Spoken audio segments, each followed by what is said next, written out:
All right, what's going on, everyone? So this is going to be reef update number 4, I believe.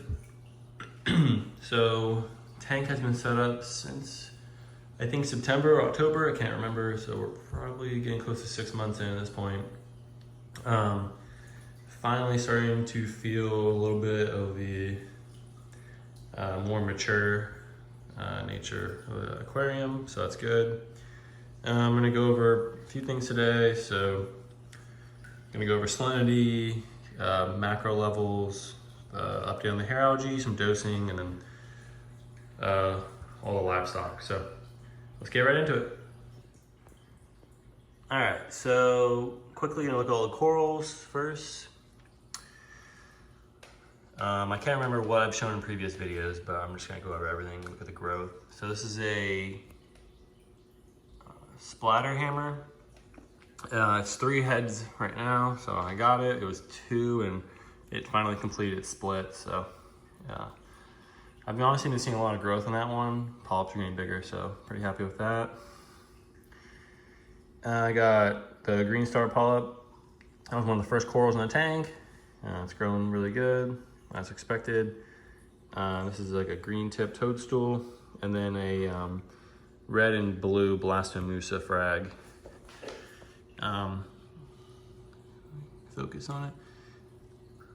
It's about a bunch of new heads starting to form underneath it, so I'm gonna probably move that to a rock soon, but I'm really excited about that because blastos look really cool. I'm really into that.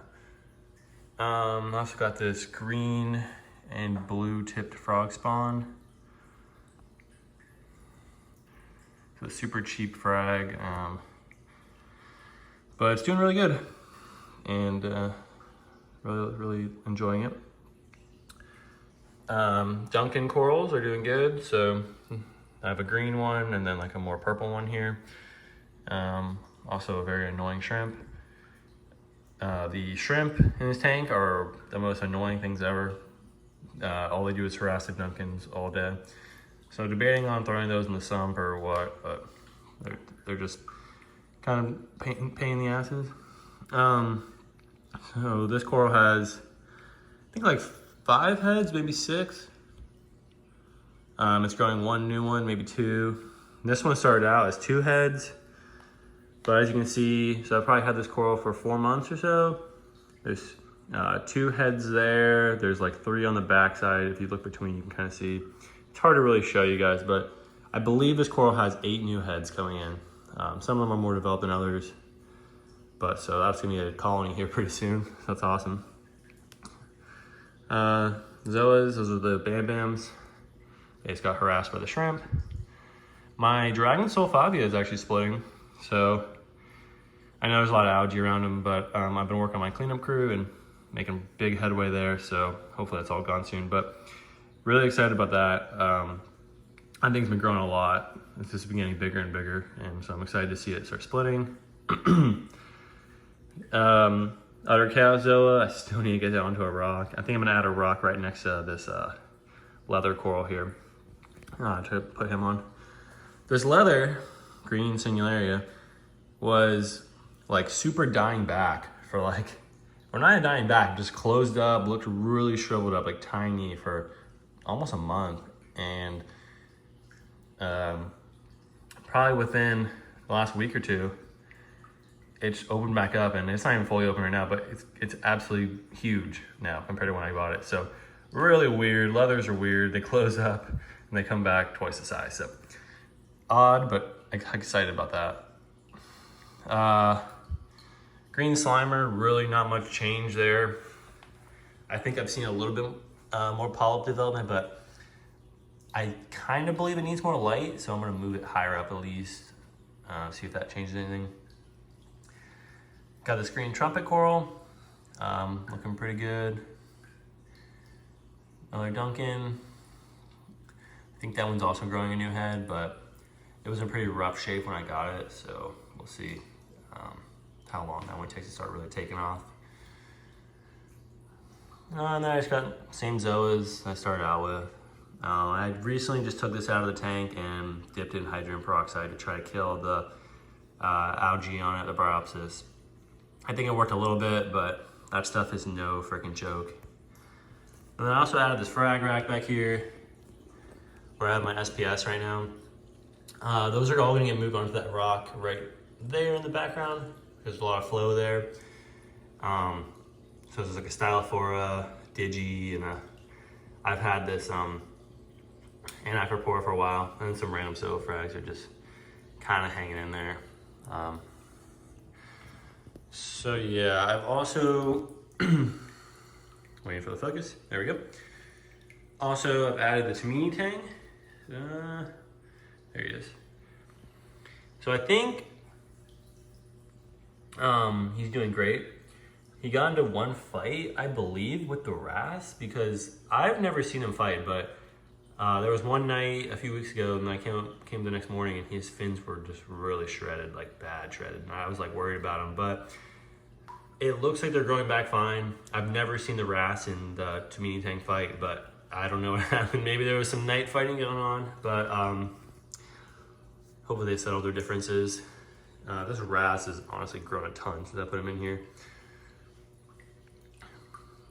But yep, so just those 4 fish. I'm in the market for more fish. It's just, they're always so hard to get. All right. This is kind of a quick update, so I'm just gonna do some free holding of the camera. I'm still running the Reef Breeders LED. I think for coral growth overall, I've had a lot of good success. I mean, you know, Duncan corals, quadrupling in size, you know, everything is growing. I got tons of blasto heads popping up, Vagio splitting. So I really like the LED. I know they have a new light coming out, and I've been debating on looking into getting that for my other tank, but we'll see what's up. I'm running that right now at 20% whites for 6 hours, I believe, and then the blues kind of ramp up and down. I think they peak at around 28%. So probably gonna bump that to 30 here, just to give it a little bit more of a blue look. Keep in mind, this is the morning for this tank, so everything's not fully extended, and it still has a blue look. It does get a lot more white in this, so. But I've had a ton of success with that. Let's quickly hit the levels of the tank, so macro levels. I just got back from a 5-day trip. Luckily, no problems at all. The tank was smooth. So pH, or sorry, not pH, KH, alkalinity, has been sitting right around 8.0. So I check it twice a week now. Looks like it fluctuates between 8.3 and 8.0. And then calcium, I just checked when I got back, 435, which is really good. And then magnesium, 1290. So everything is in check there, super happy. Still dosing all for Reef. I do have an auto doser, or a dosing pump, I guess I call it now. Let's see, let's look at the sump. Sump is messy, but look right back over there. Yeah, I got a Camor dosing pump, and it's in that little bottle down there, all for Reef. Just doing 10 mLs a day right now. And with my weekly water change, that keeps me right around that 8.3 to 8.0 range. I think I need to up it a little bit because I noticed a little bit of dipping, but I was just extra dosing a little bit too. So we'll readdress that this week once I retest everything. I have not tested nitrates and phosphates because they're always the same. I'm expecting 0.02 and for phosphate and 0 for nitrate. I've been cleaning the chaeto out more, trying to, you know, not have it starve out the nutrients, but and I think it is working. I think everything actually likes it better that way, so I'm gonna continue with that. The hair algae, this might look bad to you guys if you haven't really watched my other videos, but this is a huge improvement over my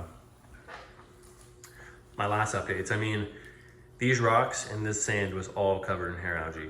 So I did add, before I left on my trip, 5 turbos and 5 scarlet hermits, and they have been putting work in. So I have, the cleanup crew is 2 big turbos, the Mexicans, and then 5 Trophus or Turbos. I think one's gone though, so 4. And then hopefully 5 Hermits are still in there, and then 3 Naceria snails. Looking to probably get a few more snails and hermits. I think I'm gonna do 5 more of each. And hopefully that'll keep everything stable for now. Here's the top view. Can't really see much, but.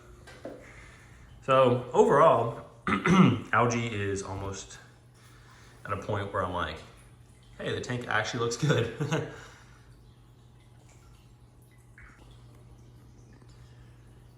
All right, figure out how to change you guys' angle a little bit, see something different. So I went over dosing, levels, livestock, you guys have seen that. So really the last thing I wanted to touch on was salinity. And I watch a few other YouTubers every once in a while, and they've been talking about salinity lately. I think it's the UK guys, Reef Aquarium and Ryan from the Prestige Reef. And they've been talking about salinity a lot. So I finally put together why my magnesium was low for the first few months even of this tank, and my salinity was just low. And so those two are very closely tied together, I've realized. So if your salinity is low, there's a good chance your magnesium is low, especially for a new tank like this. Like, there's no way the magnesium should be really low. So I went ahead and got a digital refractometer. Let me grab that real quick. It's this, sorry about the camera work, but it is what it is. Got this Milwaukee. Super awesome tool. I got it for like 90 bucks off Amazon. I have coupon codes or discount money, or whatever it's called. And it is a night and day difference with the refractometer I was using. So I had a cheap Amazon refractometer. I calibrated it with distilled water. It got to the point where I could do a bunch of readings and get completely different results. And I know temperature plays a factor in it, but if you are using the optical refractometer, especially a cheap one, you should probably double check it, because I would get 1.026, then I'd get 1.030, 1.022, and it's just hard to know what is actually right. So with the digital refractometer, I can zero it out with the distilled water and then measure my salt, and it's been perfect every time. And I know my salinity is right because I can check my magnesium now and see, hey, this is what the salt says it should be. So that's my quick little rant on salinity. I'm surprised the corals were honestly still growing and doing well at 1.0. I think it was at 1.022. And I don't know if it was at the whole time, but I think it definitely has been at least somewhat low the whole time. So, but other than that, overall, everything's doing super well. Future plans, I want to fill out my Euphilia garden more. So this area over here is all gonna be Euphilia, like frog spawns or hammers. Basically, once that hair algae's gone, I'm gonna cover this whole front shelf in that. I wanna get some different colors. Probably even this top rock too. I do want SPS on that very top peak there, and then this back peak here. So I just need to really glue those. Thinking some A-cams right there maybe. Over here I want to get some Ghanies. I think this green slimer is gonna get moved to the other rock. So, and then I'm gonna add some more rocks on top of here to give me some more room and for it to make more sense for coral placement. But that's the plan. I'm looking for fish-wise to get maybe I would, it'd be cool to have a hawkfish or something, and then maybe like 2 bang-eye cardinals and a firefish, and then some sort of goby would be cool. But that's pretty much it for this tank, I think. So waiting for all that kind of stuff to get in stock or see it, and it doesn't, I can make it through QT. So if you guys got any questions, let me know. I'm doing weekly water changes right now, 10 gallons each week. And other than that, for maintenance, I do filter socks pretty much twice a week, and clean my refugium now. That's it, no skimmer. So water's honestly looking very pristine. As far as clarity, there's the full tank shot. And I'll give you guys one more facing the other way. Buckets are everywhere because I just got back from a trip and I haven't had time to clean anything up. Yeah. Oops. Sorry about that. It was a good shot, kind of. So, but yeah. If you guys got any questions, let me know. That's the update. See ya.